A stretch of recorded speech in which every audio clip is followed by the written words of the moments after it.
कक्षा 8 की आपकी जो प्रश्नावली पुरानी वाली जो पुस्तक है वो उसमें आपकी 8.3 है और आपकी नई वाली में भी ये 7.3 होगी, लेकिन उसमें क्वेश्चंस बहुत कम है, इसलिए इसके जो हम क्वेश्चंस कर रहे हैं ताकि ज़्यादा से ज़्यादा क्वेश्चन हमारे रिवीजन के लिए रहें। तो पहले वाले क्वेश्चन का अब हम बी वाला पार्ट इसमें देखते हैं।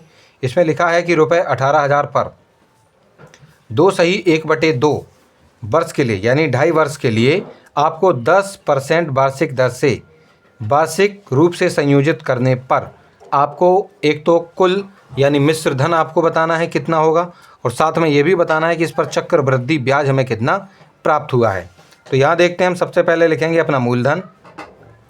मूलधन हमको दिया गया है यानी प्रिंसिपल दिया गया है, वो कितना है हमारा रुपये 18,000, ठीक है। उसके बाद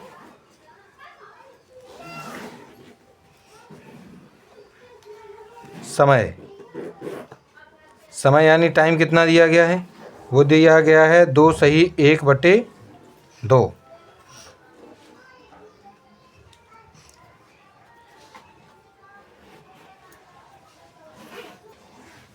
यानी हम उसको लिख देंगे 5/2 वर्ष।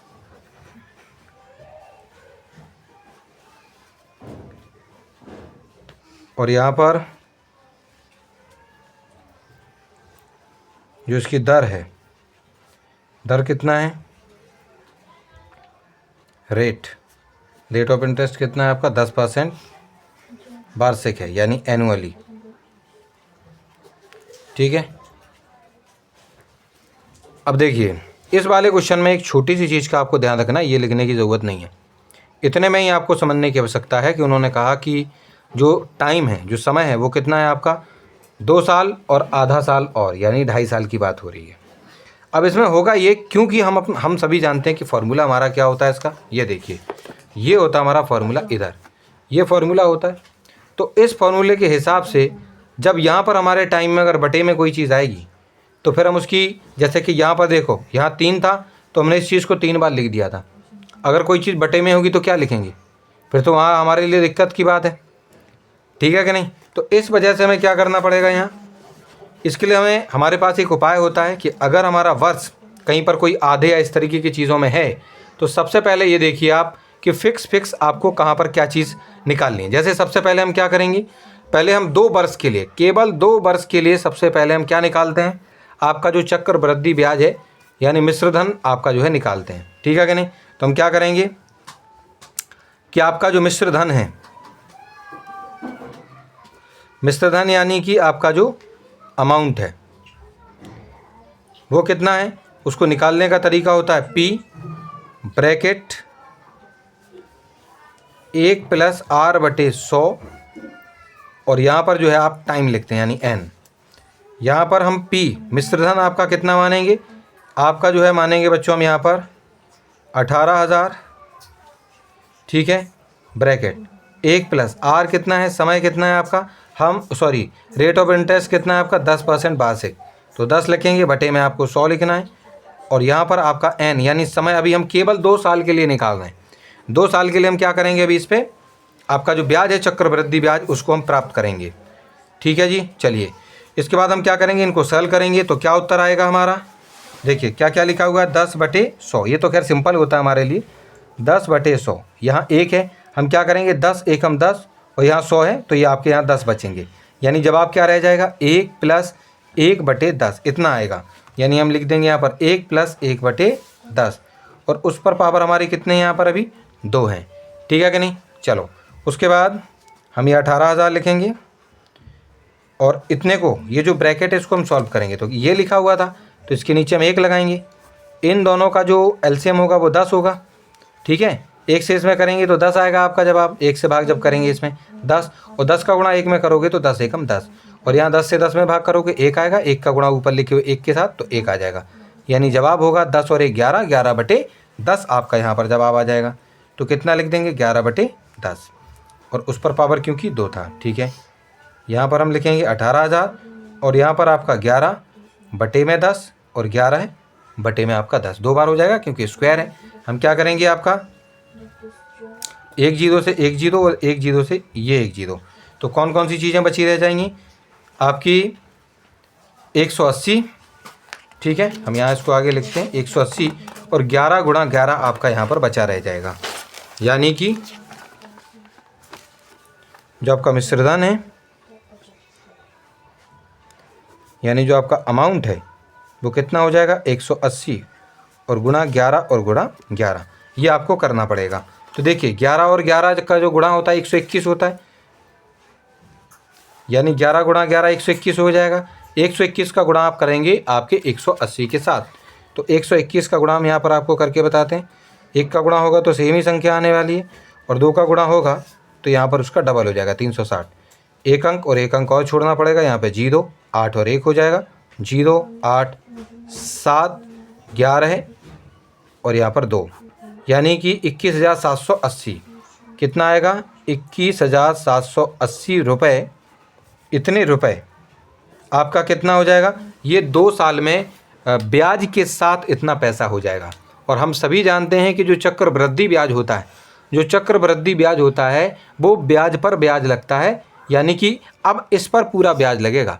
लेकिन अब हमें ये तो पता लग गया कि 2 साल में इतना हो जाएगा हमारा मिश्रधन, अब ब्याज इसी पे लगेगा, लेकिन कितने दिनों के लिए, अब आपको आधे साल के लिए और ब्याज निकालना है। तो हम क्या करेंगे यहाँ पे, हम क्या करेंगे यहाँ पे कि यहाँ पर जो मूलधन है, अब हमारा जो मूलधन है वो मूलधन कितना हो जाएगा, मूलधन हमें लेके चलना पड़ेगा 21,780, क्योंकि इस पर अब ब्याज लगेगा, ठीक है कि नहीं। मूलधन का मतलब प्रिंसिपल, और जो हमारा रेट ऑफ इंटरेस्ट था वो कितना था, यहाँ लिखेंगे हम, चलो यहाँ लिखते हैं दर, यानी कि रेट ऑफ इंटरेस्ट कितना होगा आपका, क्योंकि 10% वार्षिक लग रहा था उतना ही लगेगा, ठीक है। और उसके बाद जो समय है, अब देखिए ज़रा समय केवल और केवल हमारे पास बचा है केवल आधा वर्ष, यानी 1/2 वर्ष, बस इतना ही बचा हुआ है। तो कहना सर इसके लिए हम कैसे ब्याज निकालें, तो देखो आपको इसके लिए केवल और केवल साधारण ब्याज निकाल देना है, क्योंकि इस पर ब्याज लगना है तो साधारण ब्याज आप लगा देंगे।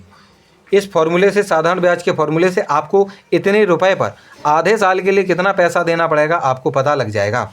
तो साधारण ब्याज का फॉर्मूला होता है P, यानी कि आपका मूलधन, गुणा R यानी कि जो दर है, और गुणा T यानी समय है, और बटे में आप 100, यही लिखते हैं हम सभी, ठीक है जी।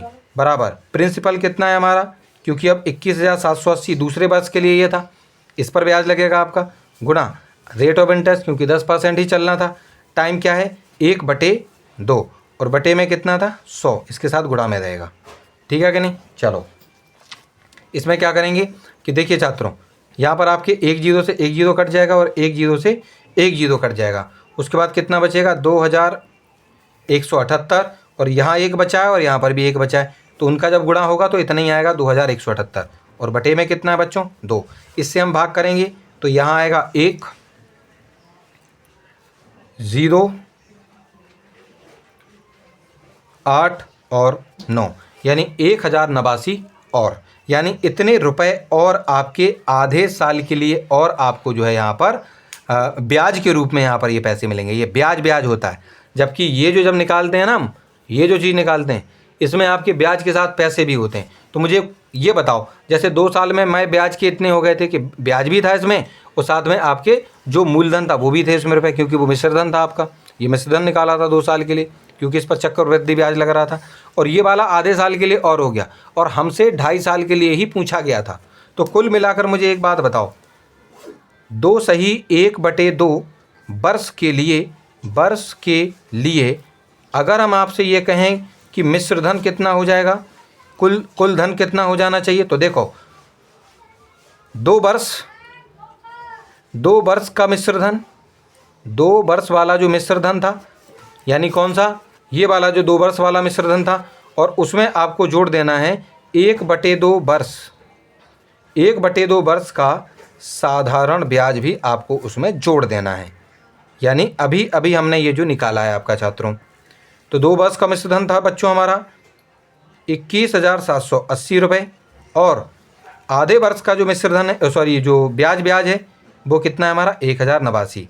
इन दोनों को हम जोड़ेंगे तो कितना है हमारा 21,780 और 1089, ये 9 16 8 2 2, यानी कितना है रुपये 22,869 यानी कि 22,869 रुपीज़। इतना क्या है आपका? इतना हो गया आपका 2.5 वर्ष का मिश्र धन। तो हमसे मिश्र धन के अलावा हमसे ये भी पूछा गया था कि चक्रवृद्धि ब्याज भी बताइए। तो यहाँ पर छात्रों चक्रवृद्धि ब्याज अगर हमें केवल निकालना है, चक्रवृद्धि ब्याज वो कितना होगा? तो देखो हम सभी जानते हैं कि जितना हमारा मिश्र धन होता है, जो भी मिश्र धन होता है, ये दूसरा फॉर्मूला हम आपको बता रहे हैं, उस मिश्र धन में से अगर हम घटा देते हैं अपने मूलधन को, सीधी सी बात होती है, ये भी एक फॉर्मूला होता है चक्रवृद्धि ब्याज अकेले को निकालने के लिए। इसको हम CI बोलते हैं, कंपाउंड इंटरेस्ट बोलते हैं, इसको हम बोलते हैं मिश्र धन यानी अमाउंट बोलते हैं, और ये हमारा मूलधन यानी प्रिंसिपल होता है। ये हमने इंग्लिश में भी फॉर्मूला लिख दिया है। चलो, तो चक्रवृद्धि ब्याज अगर आपको चाहिए तो मिश्र धन हमारा कितना हो चुका है? अभी अभी हमने मिश्र धन को देखा है छात्रों, ये था हमारा 22,869 रुपये तो आपका पूरा 2.5 वर्ष का मिश्र धन है। और उसमें से क्योंकि 18,000 रुपये पर हमें ब्याज वगैरह देना पड़ रहा था, वो हमारा मूलधन था। इन दोनों को हम घटा देंगे, ठीक है। कितना था हमारा? 22,869 और उसमें से हम 18,000 को कम कर देंगे। यहाँ 9, यहाँ 6, यहाँ 8 और ये बचेंगे आपके 4 और 0, यानी कुल मिलाकर आपका जवाब होगा 4,869 रुपये, यानी 4,869 रुपीज़ आपको चक्रवृद्धि ब्याज यानी कि कंपाउंड इंटरेस्ट के रूप में आपको देने होंगे या किसी से आपको प्राप्त करने होंगे, ठीक है जी। तो इस तरीके से ये जो हमारा बी वाला जो पार्ट है पहले वाले क्वेश्चन का, वो आपका सॉल्व हो चुका है।